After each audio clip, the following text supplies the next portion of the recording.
welcome back to the many video guys and my YouTube channel guys. Today friends we are going to talk about guys how can we remove face lock in our Realme phone.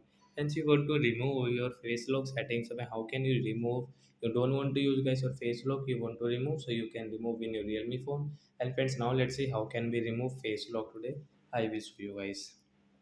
So first of all guys, open your phone setting to remove your face lock. After on phone setting guys, scroll it and then click on your password and security setting guys. Tap here, then click on your face lock setting.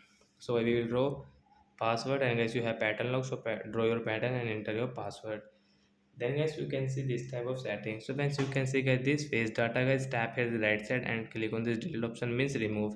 So as your face lock will remove guys, you cannot use if you use, so you will have to again set your face lock. Then guys you can use your face lock, otherwise not. So friends, you can see guys we don't have this face lock, so we can unlock our phone to draw pattern.